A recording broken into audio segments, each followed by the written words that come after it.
Dear friends, peace be with you. I'm happy to be with you today on this day on Gandhi Jeyanthi, 2nd October 2020. I'm happy to share with you some insights about non-violence and communal harmony. Before we speak about communal harmony, it's also important to reflect what's really happening in our country, in our society at large, the whole globe. Violence is taking its stand now, a strong stand, and non-violence, ahimsa, is becoming very feeble. The united effort is becoming very weak. Therefore, let us reflect in a different perspective of how to look at communal harmony basing on what's really happening in the society today. In the recent years, episodes of violence against the minorities of the country have increased exponentially, especially against Muslims, Dalits, and the Adivasi or the indigenous peoples communities. Ever since the polarizing rule, the hate speeches and the targeting of already oppressed groups by frenzied groups led to the rise of new kind of violence. According to government data analyzed by India Spend, there has been a 28% increase in the number of incidents of communal violence between 2014 and 2018, often propagated by fake news and social media rumors.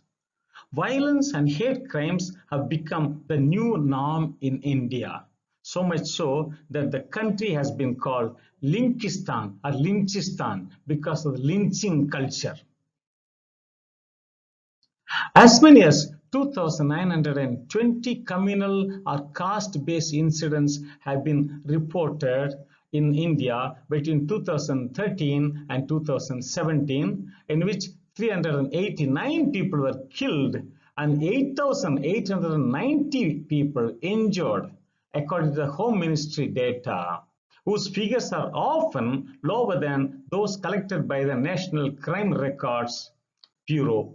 And a report released by Human Rights Watch warned of the growing climate of hostility, intimidation, and violence towards some communities and the sense of total impunity that follows the incidents. Today, in a growing scenario of minorities harassment, the arrest of the activists, murderers, and journalists, and brutal repression of dissent by labeling any stance as anti-national. Communal disharmony is based on narrow understanding of one's own religion, ethnicity, language, culture, etc. Most of us are born in one particular socio-economic cultural setup, but the true wisdom of any society is to respect, to protect, and to fulfill the rights of all other people, especially of the deprived ones. It is easier to divide the people and instigate people to live in oppositions, emotionally create negative excitements, etc. But peace building is slow, steady, and also delicate, but it is essential. Gandhi said that religion should pervade every one of our actions. Here, religion does not mean sectarianism. It means a belief in ordered moral government of the universe. This religion transcends Hinduism, Islam, Christianity, etc. It does not supersede them. It harmonizes them and gives them reality. It is from the selection from Gandhi's own words. Gandhi also said, religions are different roads converging to the same point. What does it matter that we take different roads so long as we reach the same goal? In reality, there are as many religions as there are individuals. Communal disharmony in Gandhi's times. Dear friends, in Gandhi's time there is sufficient communal disharmony, and today also it is there. But what is the stand we take? This is the question. And Gandhi always dreamt of interreligious harmony as early as 1921, around 100 years before, when he felt the need for communal peace.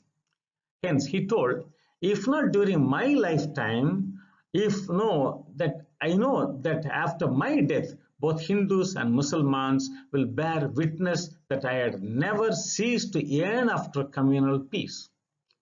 He told in 1924, my longing is to be able to cement the twos, that means Hindus and Muslims, with my blood if necessary. You know what has happened in 1948, yes, 24 years later. Communal harmony does begin with each individual, and everyone must make a determination for equity and equality. Hence, Gandhi told, I have the same love for the Mussalman as for the Hindus. My heart feels for the Mussalman as much as for the Hindu. If I could tear it open, you would discover there are so many, no compartments in it. One reserved for the Hindus, another for the Muslims, and so on. He told in 1921 in Young India. Communal rights. While referring to communal rights, Gandhi was clear in his stand. He said in 1940, the lawlessness of communalism is a monster with many faces. It hurts all in the end, including those who are primarily responsible for it. He told in 1940. 8 years before his death. Today, a lot of violence is taking place against the members of other religions.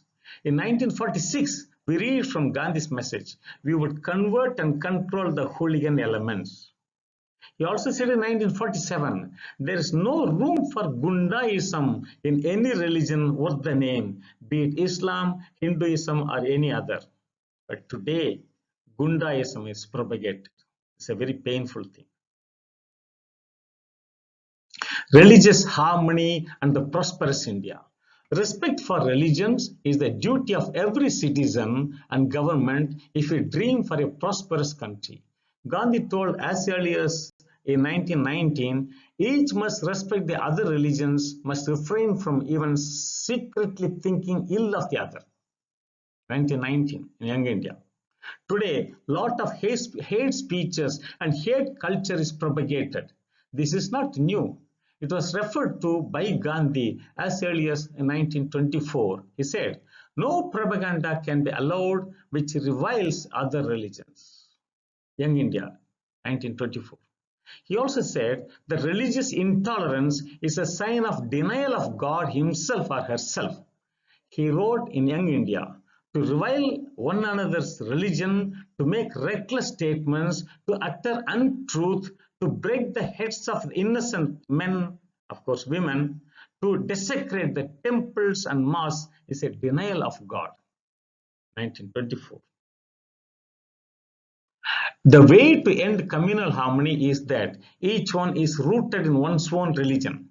Few days before his death, he said, the key to the solution of the communal tangle lies in everyone following the best in his own religion and entertaining equal regard for the other religions and their followers. Every religion speaks about spirituality, but we are all worried about worshipping, worshipping and piety and devotion. This is not religion. What religion speaks is character change, transformation. This is very important, the core of every religion. The core issues are forgotten today, but rather external paraphernalia is taken care of. While referring to toleration and non-violence, Gandhi sensed it as early as 1920s, that is 100 years ago. He said, it is unfortunate that we are still unchanged but are going from bad to worse. Again, he said, toleration is the only thing that we will enable persons belonging to different religions to live as good neighbors and friends. This country, dear friends, is still suffering under extreme poverty, and every third person in India is living below poverty line, struggling for existence. This COVID-19 situation has made things worse. While people continue to suffer drastically due to lack of basic necessities on the one side, the responsible people in the governments seems to side with the rich and the powerful. This is a very painful loss. Every step going against the poor is a step leading the country to a suicidal attempt. The best way to focus on communal harmony among the religions is to jointly venture for Sarvodaya society, to venture together for a Sarvodaya society, welfare of all people. What does it mean, Sarvodaya society? To enter into their social, political, economic, cultural well-being of every person. This is possible only if the welfare of the least, last, and the lost is taken care of. Gandhi always insisted on Antyodaya. This is called the welfare of the least. If they are taken care of, the welfare of all will be realized in the course of time. There is no Sarvodaya society unless it starts with the Antyodaya. The forgotten people in our country are comprised of migrants, the refugees, the Dalit, the tribals, the rural poor, the slum dwellers, and minorities. We cannot forget the dictum that government is best that governs the least. Every government has a special duty towards the rights of those who are weak and the marginalized, the socio-economically poor, both the individuals and the groups. In India, with the pluralistic society in every level, unless this multidimensional nature is respected, the nation is bound to get divided one day. It's a very, very big loss. It's a very painful loss it would be. When justice is done to the least and the lost, peace will automatically realize. Therefore, to follow Gandhi today's context means to work for justice and work for the welfare of the least people. Poverty is the outcome of a continuous socio-economic, cultural, and structural exploitation in society. Poverty comes because of this cultural, socio-political, economic exploitations. When this increases, poverty and violence increases. Poverty, violence goes together. If you want to work for peace, work for justice. Working for non-violence is closely connected to working for justice. If there were to be no injustice, Gandhi would not have been needed to enter into political battle. Gandhi looked at non-violence not as passivity, but a strong and mighty weapon against the oppressors. Today, this Gandhi is in you and me. It is needed to bring new life to him.